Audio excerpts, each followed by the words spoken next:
세상만사 요지경 속이다를 시청해주시는 여러분, 오늘도 재밌는 사연으로 즐거운 시간 보내세요. 52회 동안 지켜온 가게 문을 닫는 순간, 복례 할머니의 손끝이 미세하게 떨렸습니다. 작은 간판 위로 먼지가 내려앉은 복례 분식이란 글자를 마지막으로 바라보는 눈가에 주름이 깊게 패였네요. 인생의 대부분을 바친 이곳을 떠나는 일이 단순히 문을 닫는 것 이상의 의미를 가진다는 걸 복례 할머니는 온몸으로 느끼고 있었습니다. 골목길 구석에 자리한 작은 가게였지만 이곳에서 보낸 시간은 복례 할머니의 살 그 자체였으니까요. 이제 정말 끝이구나. 텅 빈 가게를 둘러보며 복례 할머니는 작게 중얼거렸습니다. 벽에 걸린 오래된 시계는 여전히 12시를 가리키고 있었죠. 시간은 멈춘 듯 했지만 세월은 계속 흘러갔습니다. 주름진 손으로 마지막 걸레질을 하던 복례 할머니의 기억 속에는 수많은 얼굴들이 스쳐 지나갔어요. 어린 시절 이 동네에서 자라 이제는 중년이 된 단골들, 고등학교 교복을 입고 와서 지금은 흰머리가 성성한 노인이 된 손님들까지.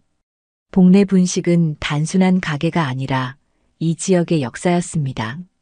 가게 한 구석에 놓인 낡은 테이블은 13살 소년이었던 동네 의사가 수학 문제를 풀던 자리였고, 창가의 자리는 지금은 시의원이 된 청년이 첫 데이트를 했던 곳이었죠. 복례 할머니는 그 모든 순간을 지켜봤습니다. 가슴 깊은 곳에서 뭉클한 감정이 올라왔습니다. 기쁨과 슬픔, 자부심과 아쉬움이 뒤섞인 복잡한 감정이었어요. 자, 이제 마지막 정리만 하면 되겠네. 구석구석을 정리하던 복례 할머니는 오래된 싱크대 아래쪽 수납장을 열었습니다. 년수가 지나 바래진 수건들과 사용하지 않던 그릇들 사이에서 눈에 띄는 물건을 발견했어요. 둥근 모양의 분홍색 도자기, 그리고 그 옆에 놓인 파란색 도자기. 50년 전 가게를 처음 열 때 장식용으로 놓아두었던 돼지 저금통이었습니다. 이걸 여기서 찾다니. 손에 쥔 저금통에서 묵직한 무게가 느껴졌습니다. 흔들어 보니 뭔가 가득 차 있는 느낌이었죠. 복례 할머니는 호기심에 저금통 구멍을 들여다봤어요. 동전과 지폐가 빽빽하게 채워져 있었습니다. 2개의 저금통 모두 말이에요. 이게 얼마나 됐을까? 복례 할머니의 마음에 작은 설렘이 퍼져나갔습니다. 여러 해 동안 손님들의 잔돈을 조금씩 모아둔 저금통이었어요. 처음엔 그저 장식용이었는데 가끔씩 10원, 100원씩 넣다 보니 이렇게 묵직해진 것이었죠. 이 돈으로 무엇을 할 수 있을까 생각하며 복례 할머니의 입가에 미소가 번졌습니다. 은행에 가서 세어봐야겠네. 양손에 저금통을 하나씩 들고 복례 할머니는 가슴이 설레었습니다. 오늘은 분식집의 마지막 날이자 새로운 시작이 될 수도 있었죠. 52회 동안 한자리에서 묵묵히 일해온 보상이 이렇게 찾아올 줄은 몰랐습니다. 복례 할머니는 저금통을 꼭 안고 가게 문을 나섰어요. 뒤돌아보지 않았습니다. 앞으로 나아갈 시간이었으니까요. 길을 걸으며 복례 할머니는 저금통 속 금액을 상상했습니다. 아마 꽤 될 거라는 생각에 마음이 들뜨기 시작했어요. 이 돈으로 요양원에 계신 친구를 방문할 수도 있고 자식들에게 작은 선물을 사줄 수도 있겠죠. 무엇보다 자신에게 주는 작은 선물이 될 것 같았습니다.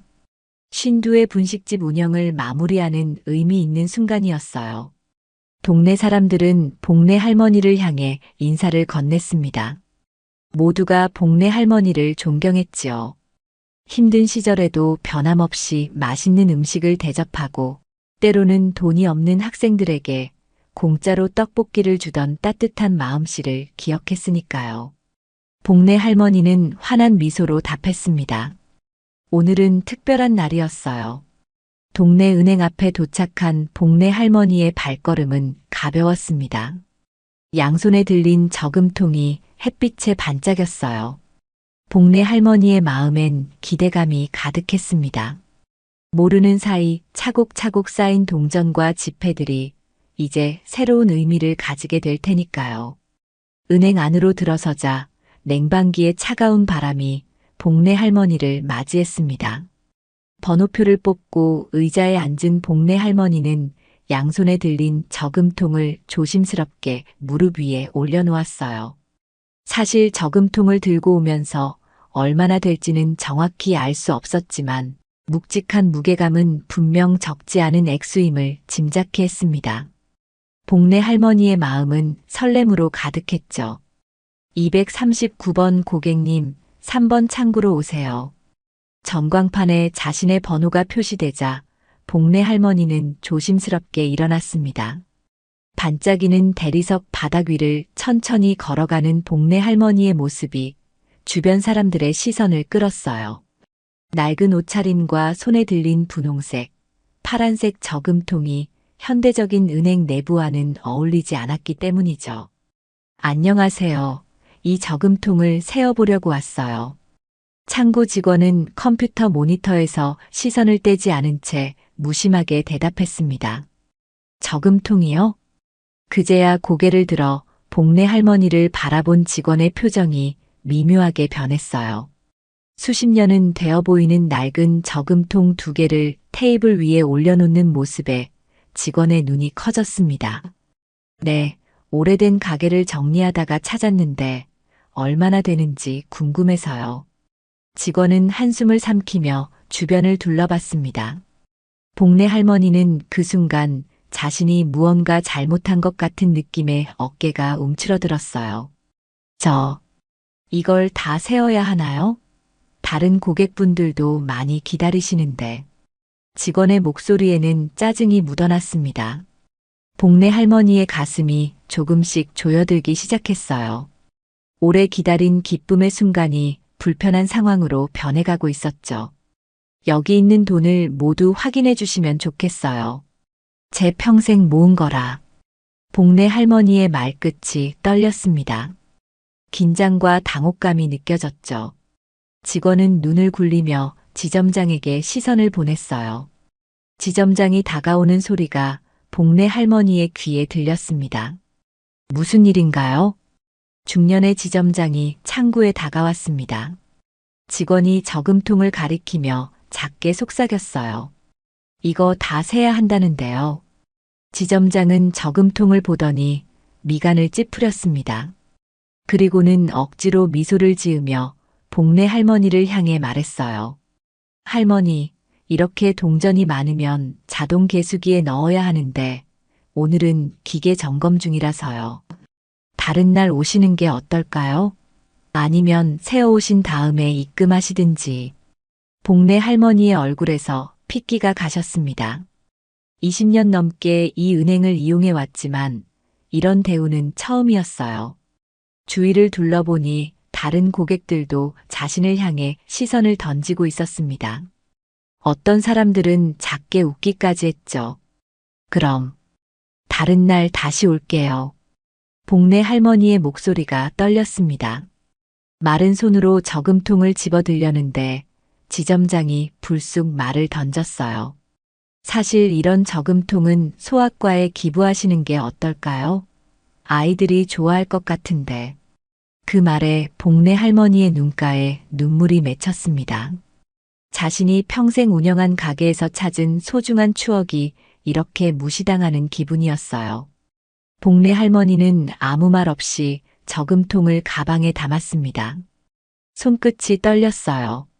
가슴속에서는 분노와 수치심이 일어났지만 그걸 표현할 용기가 나지 않았습니다.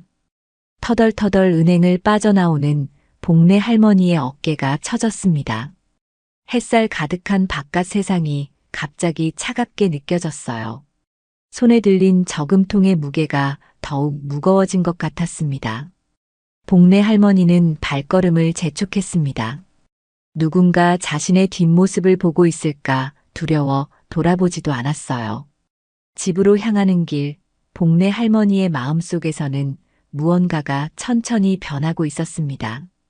처음의 수치심과 당혹감은 점점 분노로 변해갔어요. 52회 동안 성실하게 일하며 이 지역 사회에 기여해온 자신이 이런 대우를 받아야 하는지 의문이 들었습니다. 내가 뭘 그렇게 잘못했다고. 집에 도착한 복내 할머니는 툭 하고 저금통을 식탁 위에 올려놓았습니다.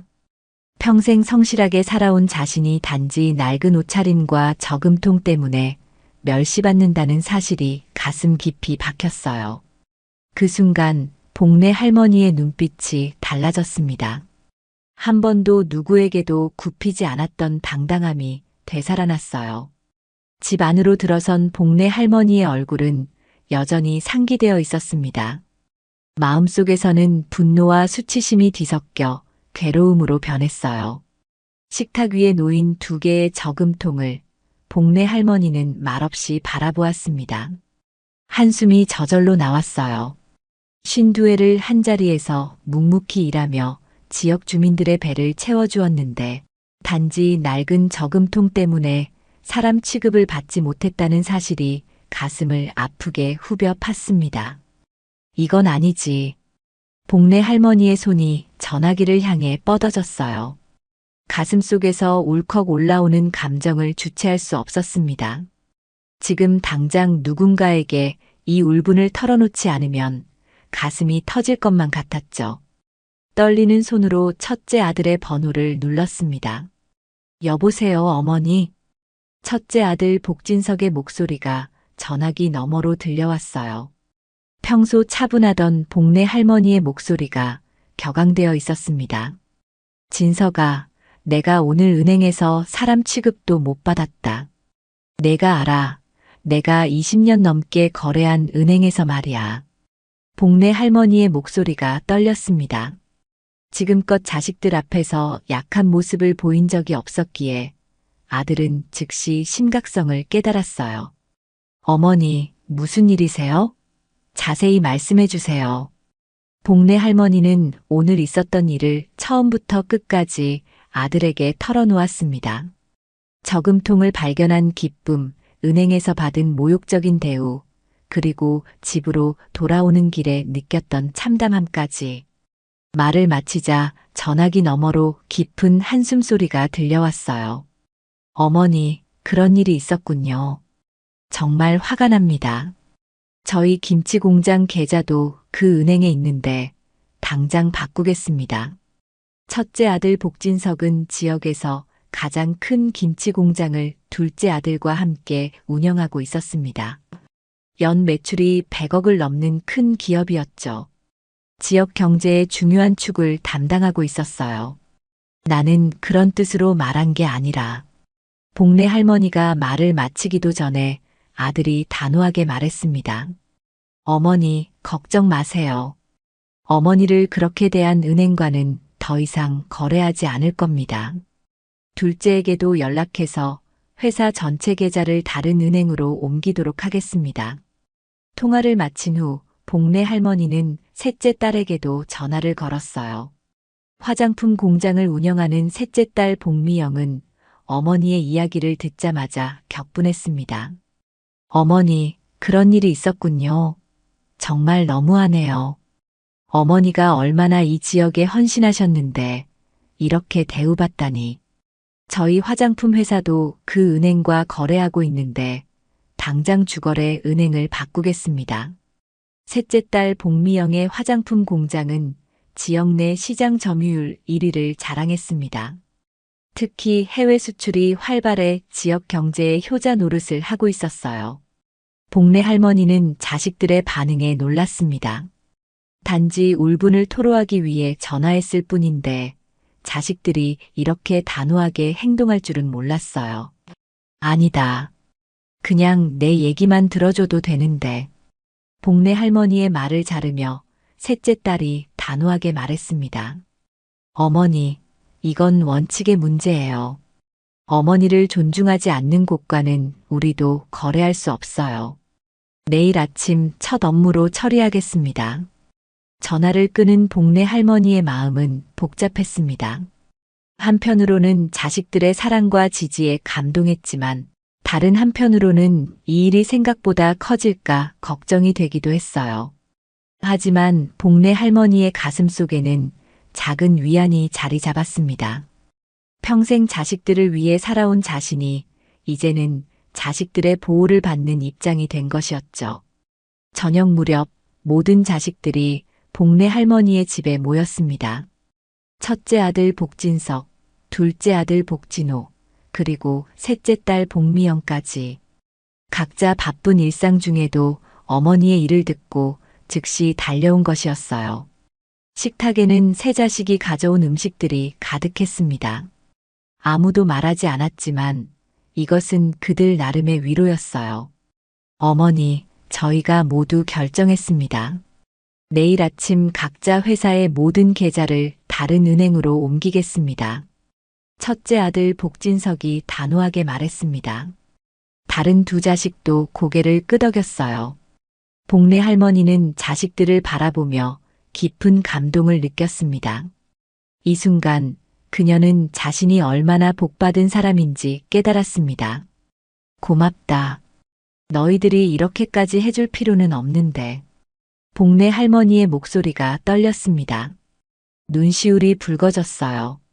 자식들은 서로 눈빛을 교환했습니다. 그들의 표정에서는 굳건한 결의가 느껴졌어요. 어머니, 이건 단순히 어머니를 위한 것만이 아닙니다. 인간 존중의 문제예요. 어머니처럼 이 지역을 위해 평생을 바친 분을 이런 식으로 대하는 곳과는 거래할 수 없습니다. 셋째 딸 복미영의 말에 다른 형제들도 동의했습니다. 그날 밤 복래 할머니의 집은 오랜만에 자식들의 웃음소리로 가득 찼어요. 식탁 위에 놓인 두 개의 저금통은 이제 단순한 돈통이 아니라 가족의 단합을 이끌어낸 상징이 되었습니다. 다음 날 아침 햇살이 창문을 통해 복래 할머니의 침실을 따스하게 비추었습니다. 평소보다 조금 일찍 일어난 복래 할머니는 정갈하게 아침 식사를 준비했어요. 전날 밤 자식들과 나눈 대화가 계속 머릿속을 맴돌았습니다. 자식들의 사랑과 지지에 마음이 따뜻했지만 한편으로는 이 일이 생각보다 커질까 조금 걱정되기도 했죠. 아이고, 내가 너무 감정적으로 반응했나. 식탁에 앉아 조용히 아침을 먹고 있을 때 전화벨이 울렸습니다. 첫째 아들 복진석이었어요.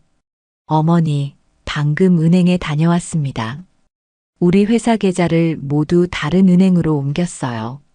복래 할머니는 놀라움에 젓가락을 떨어뜨렸습니다. 아들의 말투에서는 단호함이 느껴졌어요. 그렇게 갑자기? 아직 아침도 일찍인데. 네, 제가 은행 문 열자마자 바로 가서 처리했습니다. 둘째도 지금 은행에 가고 있고 미영이도 곧 처리할 거예요. 복래 할머니는 말을 잇지 못했습니다. 자식들이 이렇게까지 단호하게 행동할 줄은 몰랐어요. 첫째 아들은 계속해서 이야기했습니다. 은행 직원들이 놀란 표정이었어요. 우리 김치 공장이 그 은행의 주요 고객이었으니까요. 계좌 해지 사유를 물었을 때 저는 분명하게 말했습니다. 어머니를 존중하지 않는 곳과는 거래할 수 없다고요. 복래 할머니의 가슴이 뭉클해졌습니다. 자식들의 사랑이 이렇게 크고 강하다는 것을 새삼 느꼈어요. 통화를 마치고 얼마 지나지 않아 둘째 아들 복진호에게서도 전화가 왔습니다. 그 역시 계좌 이전을 완료했다는 소식이었죠. 그리고 오전 10시 복래 할머니가 텔레비전을 보고 있을 때 초인종이 울렸습니다. 문을 열자 예상치 못한 손님이 서 있었어요. 바로 어제 복래 할머니를 무시했던 은행 지점장이었습니다. 얼굴이 창백했죠. 복래 어머님, 안녕하세요. 제가 어제 실례가 많았습니다. 죄송합니다. 지점장의 태도는 하루 사이에 완전히 달라져 있었습니다. 그는 공손하게 고개를 숙이며 사과했어요. 복래 할머니는 당황스러웠지만 그를 집 안으로 초대했습니다. 무슨 일로 오셨나요? 복래 할머니의 질문에 지점장은 불안한 눈빛으로 대답했습니다. 오늘 아침 갑자기 복진석 사장님과 복진호 사장님이 모든 계좌를 해지하셨습니다. 그리고 복미영 대표님도 방금 전화로 계좌 이전 의사를 밝히셨고요. 혹시 어머님과 관련이 있는지 여쭤보러 왔습니다. 복내 할머니는 묵묵히 지점장을 바라보았습니다. 그제서야 상황이 이해되기 시작했어요. 자식들이 어제의 일을 심각하게 받아들였고 그 결과가 은행에 직접적인 영향을 미치고 있었던 것이었죠. 어제 제가 어머님을 제대로 모시지 못했던 것 같습니다. 정말 죄송합니다. 혹시 자제분들에게 말씀 좀 해주실 수 있을까요? 우리 은행이 얼마나 어머님을 존경하는지 특별 혜택도 준비했습니다. 지점장은 복내 할머니 앞에 봉투 하나를 내밀었습니다. 복내 할머니는 그것을 바라보기만 했고 받지는 않았어요. 지점장님, 제가 바란 건 특별 대우가 아니었어요. 그저 사람으로서 존중받고 싶었을 뿐입니다. 복내 할머니의 말에 지점장은 당황한 기색이 역력했습니다. 그는 자리에서 일어나 다시 한번 깊이 고개를 숙였어요. 정말 죄송합니다. 어머님께서 원하시는 것이 있다면 무엇이든 말씀해 주세요. 복내 할머니는 조용히 대답했습니다. 이제 와서 할 수 있는 일은 없을 것 같네요. 제 자식들이 결정한 일에 제가 간섭할 수는 없습니다. 지점장은 떨리는 손으로 명함을 건네며 말했습니다. 언제든지 연락 주세요. 정말 죄송합니다. 지점장이 떠난 후 복내 할머니는 창가에 서서 하늘을 바라보았습니다. 마음속에는 복잡한 감정이 일었어요. 자신이 무시당한 것에 대한 분노와 상처는 여전했지만 한편으로는 이 상황이 더 커질까 우려되기도 했습니다. 그러나 그보다 더 큰 감정은 자식들에 대한 자랑스러움이었어요. 그들이 어머니를 위해 단호하게 행동하는 모습에서 자신의 삶이 헛되지 않았음을 느꼈습니다. 오후가 되자 셋째 딸 복미영에게서 전화가 왔습니다. 어머니, 저도 모든 계좌를 옮겼어요. 은행에서 한참 만류하더라고요.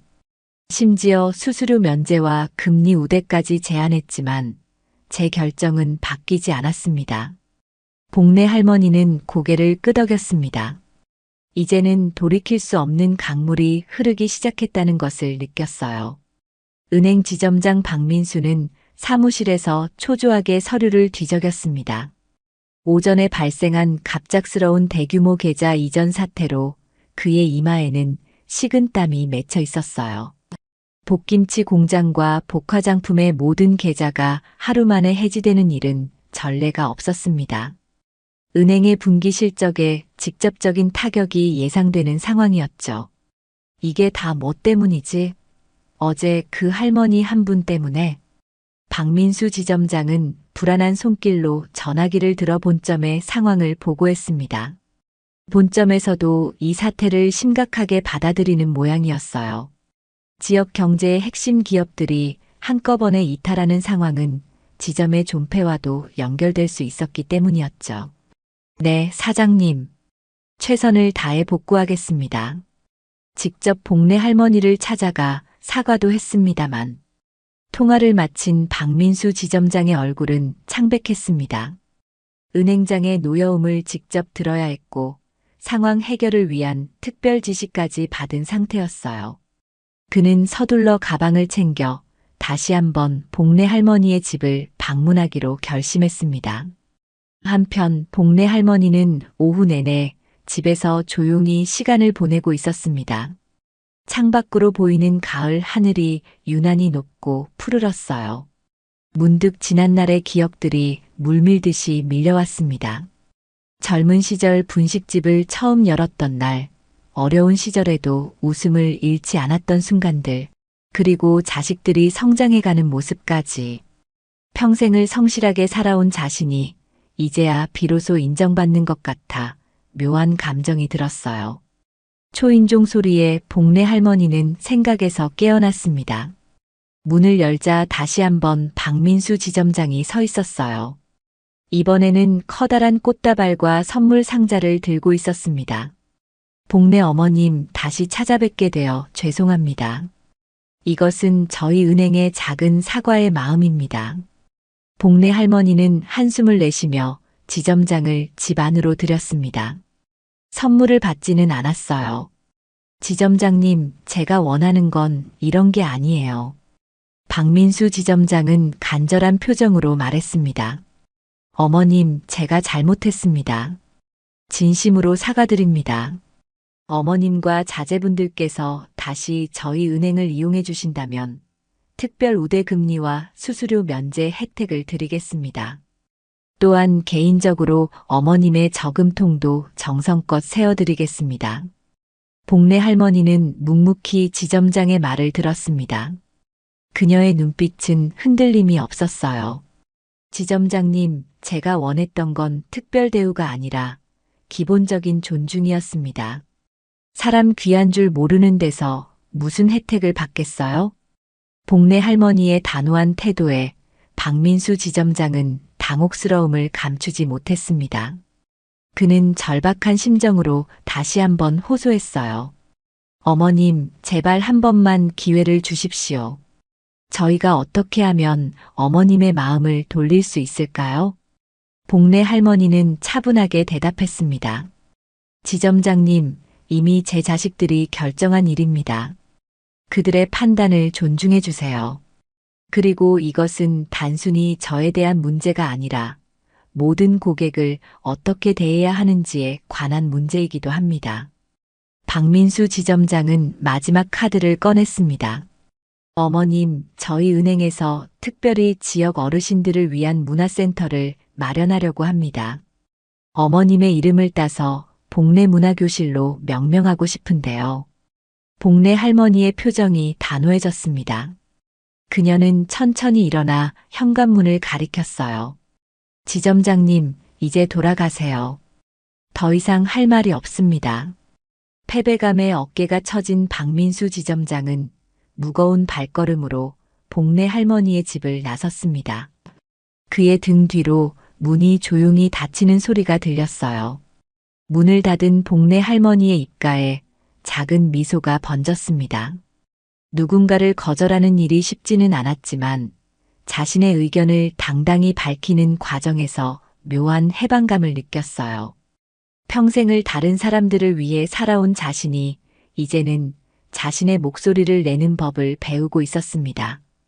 그날 저녁 복내 할머니는 세 자식에게 전화를 걸어 상황을 설명했습니다. 지점장의 방문과 사과, 그리고 그를 돌려보낸 이야기까지. 자식들은 모두 어머니의 결정을 지지했어요.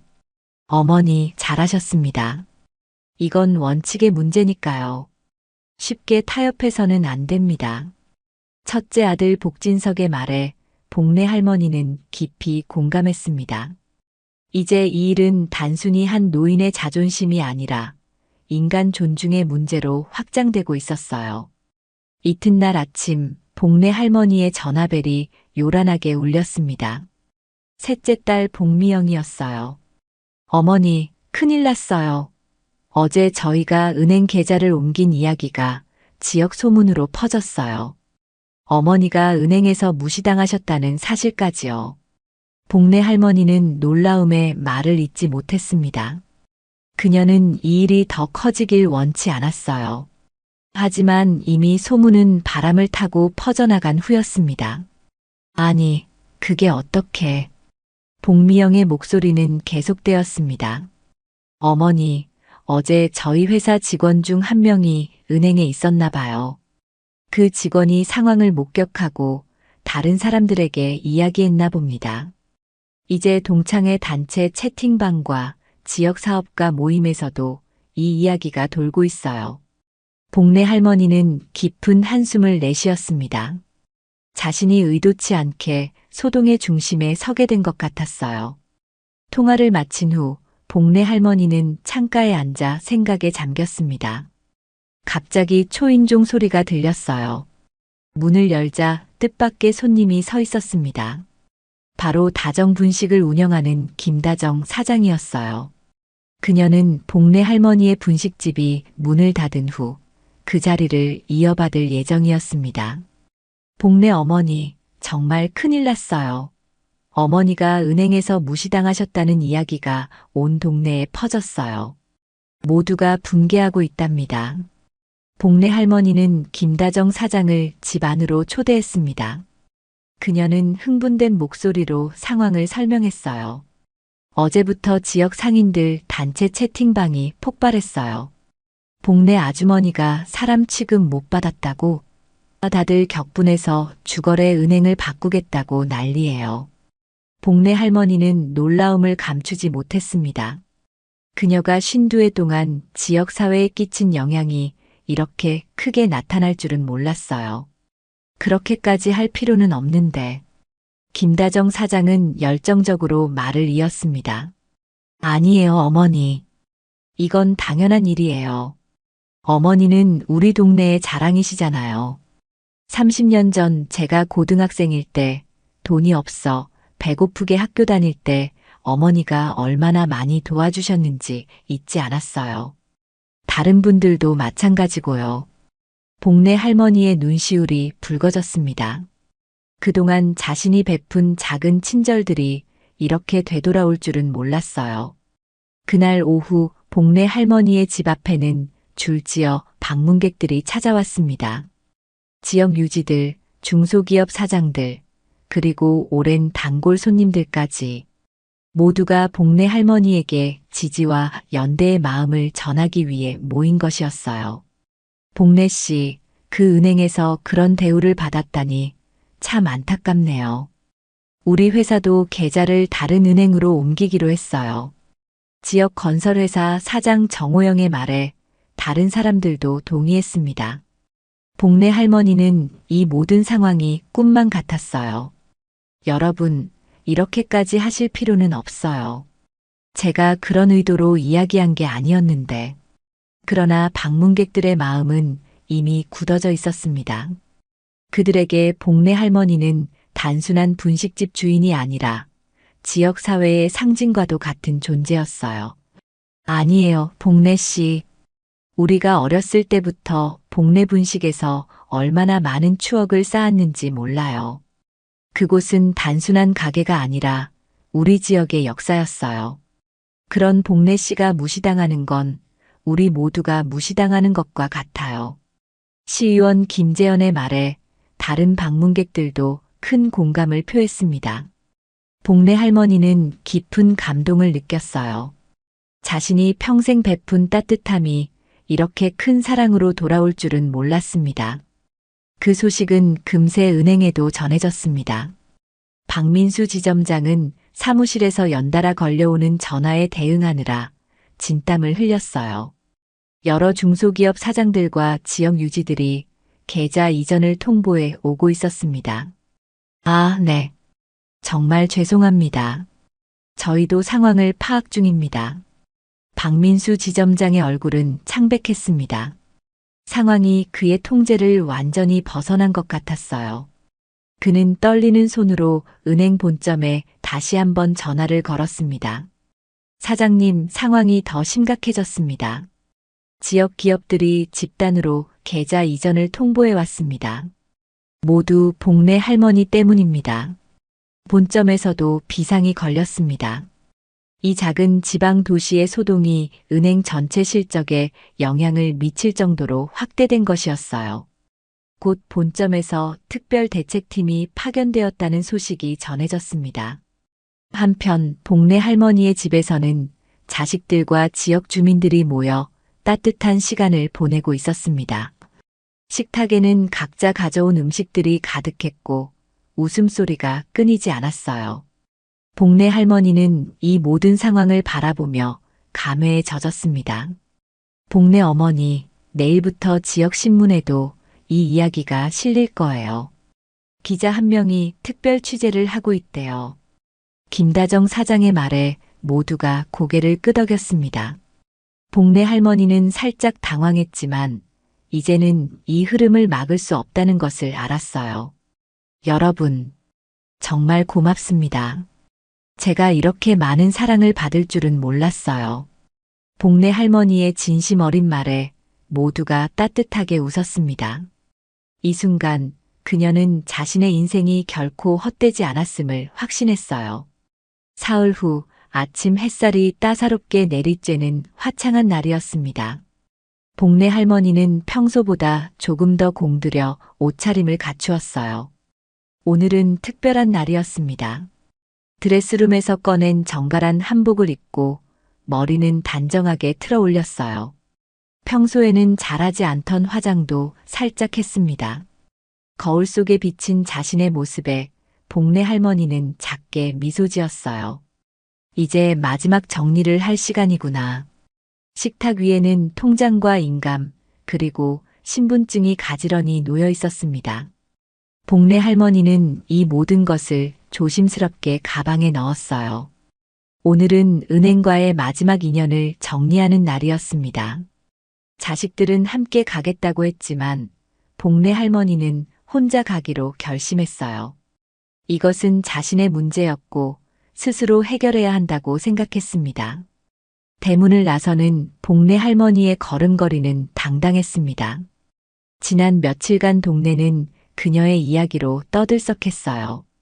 지역 신문에도 기사가 났고 심지어 시청에서는 지역 은행들의 고객 응대 방식에 대한 간담회를 열겠다는 발표까지 했습니다.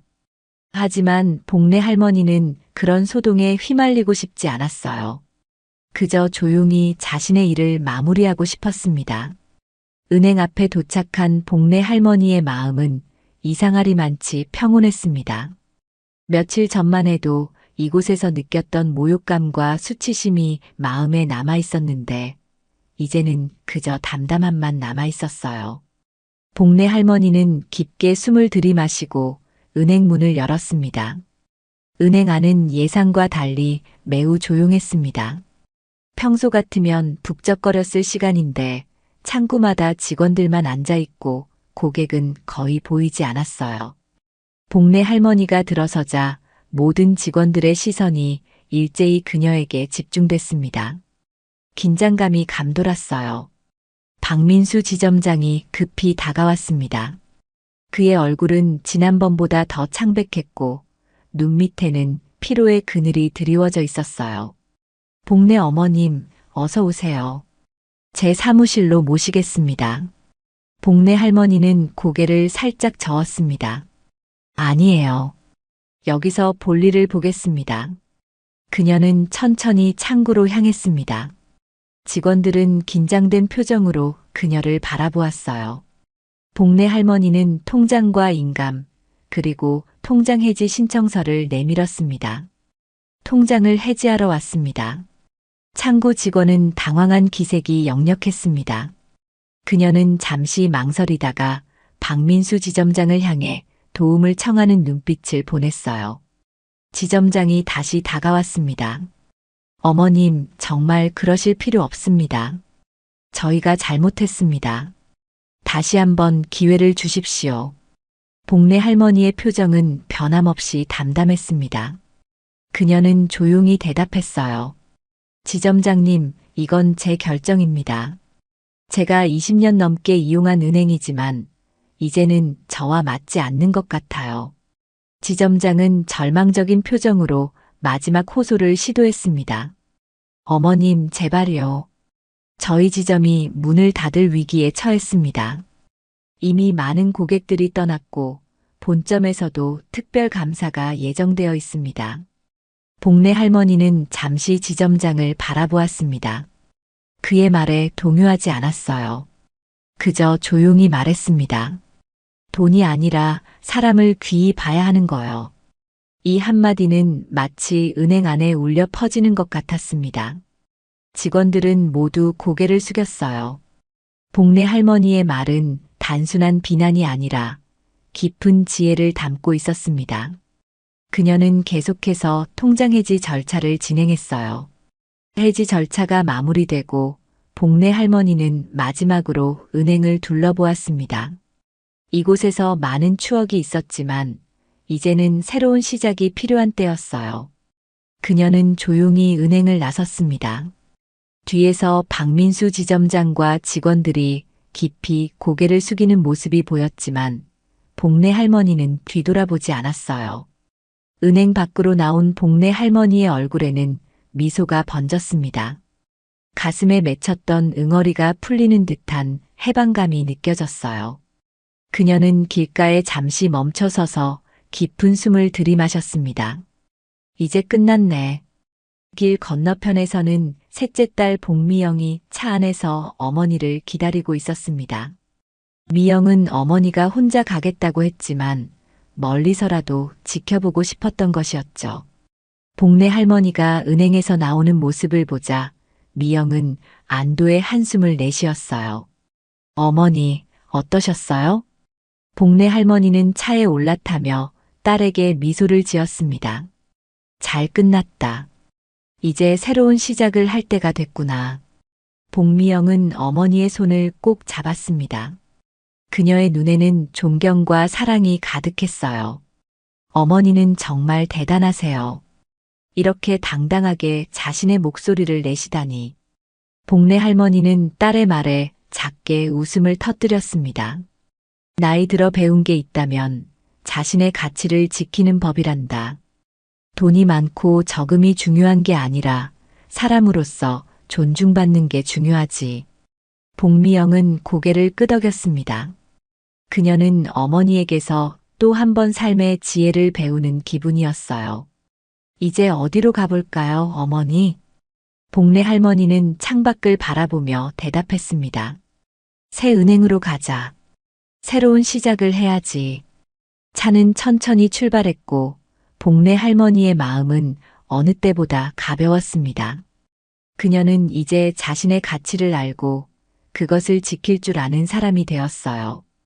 따스한 가을 햇살이 내리쬐는 오후 복례 할머니와 셋째 딸 복미영이 탄 차는 새 은행 앞에 도착했습니다. 복례 할머니는 잠시 창밖을 바라보았어요. 이곳에서 새로운 시작을 한다는 생각에 설렘과 긴장이 함께 밀려왔습니다. 저금통 2개는 이미 가방 안에 조심스럽게 넣어두었죠. 어머니, 준비되셨어요? 복미영의 질문에 복례 할머니는 고개를 끄덕였습니다. 그녀는 가방을 꼭 움켜쥐고 차 문을 열려고 했어요. 그런데 놀랍게도 그녀가 차 문을 열기도 전에 한 사람이 빠르게 달려와 문을 열어주었습니다. 그는 중년의 남성으로 단정한 정장 차림이었어요. 복례 어머님, 이렇게 와주셔서 정말 감사합니다. 저는 이 은행의 지점장 이종우라고 합니다. 복례 할머니는 놀라움을 감추지 못했습니다. 아직 차에서 내리기도 전에 이렇게 정중한 인사를 받을 줄은 몰랐어요. 이종우 지점장은 공손하게 고개를 숙이며 복례 할머니가 차에서 내리는 것을 도왔습니다. 어떻게 저를 아시나요? 복례 할머니의 질문에 이종우 지점장은 미소를 지었습니다. 어머님의 자제분들이 미리 연락을 주셨습니다. 어머님의 방문을 학수고대하고 있었습니다. 복례 할머니는 미영을 쳐다보았습니다. 미영은 살짝 미소를 지으며 눈짓했어요. 자식들이 미리 준비한 것이었습니다. 은행 입구에는 직원들이 도열해 있었습니다. 모두가 환한 미소로 복례 할머니를 맞이했어요. 이종우 지점장은 복례 할머니의 팔을 조심스럽게 부축하며 은행 안으로 안내했습니다. 어머님을 위해 특별 창구를 준비했습니다. 편안하게 앉으셔서 모든 업무를 보실 수 있도록 했습니다. 은행 내부는 밝고 깨끗했습니다. 창구 앞에는 복례 어머님 환영합니다라는 작은 팻말이 놓여 있었어요. 복례 할머니는 이 모든 상황이 꿈만 같았습니다. 그녀는 조금 어색한 듯 자리에 앉았습니다. 저금통을 가지고 왔는데 이걸 세어볼 수 있을까요? 복례 할머니가 가방에서 2개의 저금통을 꺼내자 이종우 지점장은 정중하게 받았습니다. 물론입니다. 저희가 정성껏 세어드리겠습니다. 어머님께서는 편안하게 기다려주세요. 차와 다과를 준비했습니다. 직원 한 명이 차와 다과를 가져왔습니다. 미영은 어머니 옆에 앉아 그 모든 과정을 지켜보았어요. 복내 할머니는 이런 대우에 조금 당황스러웠지만 한편으로는 감사한 마음이 들었습니다. 저금통을 세는 동안 이종우 지점장은 복내 할머니와 대화를 나누었습니다. 그는 복내 분식의 역사와 그곳에서의 추억에 대해 묻기도 했고, 복내 할머니가 가진 지혜에 진심으로 귀 기울였어요.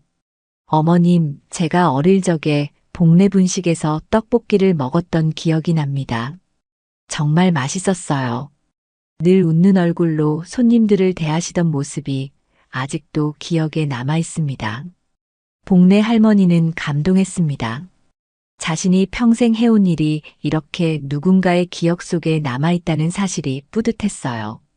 얼마 후 직원이 저금통 속 금액을 다 세었다며 다가왔습니다. 복내 어머님, 두 저금통에 총 720만 원이 있습니다. 복내 할머니는 놀라움을 감추지 못했습니다. 생각보다 훨씬 큰 금액이었어요. 동전과 지폐를 조금씩 모은 것이 이렇게 큰 금액이 될 줄은 몰랐습니다. 와, 생각보다 많네요. 미영이 기쁨을 감추지 못했습니다. 복내 할머니도 환한 미소를 지었어요. 이종우 지점장은 정중하게 말했습니다. 어머님, 이 금액을 어떻게 처리해 드릴까요? 새 통장을 개설해 드릴까요? 아니면 다른 방법을 원하시나요? 복내 할머니는 잠시 생각에 잠겼습니다. 그리고 결심한 듯 말했어요. 새 통장을 만들고 싶은데 이 돈의 절반은 지역 아동센터에 기부하고 싶습니다. 제가 평생 받은 사랑을 돌려주고 싶어요. 이종우 지점장의 눈이 감동으로 빛났습니다. 그는 깊이 고개를 숙였어요. 정말 훌륭한 결정입니다. 어머님의 뜻대로 처리해 드리겠습니다. 기부 절차와 새 통장 개설이 끝나고 복내 할머니와 미영은 은행을 나섰습니다. 이종우 지점장과 직원들은 문 앞까지 나와 배웅했어요. 차에 오르는 복내 할머니의 얼굴에는 편안한 미소가 맴돌았습니다. 어머니, 기분이 어떠세요? 미영의 질문에 복내 할머니는 손자의 손을 꼭 잡았습니다.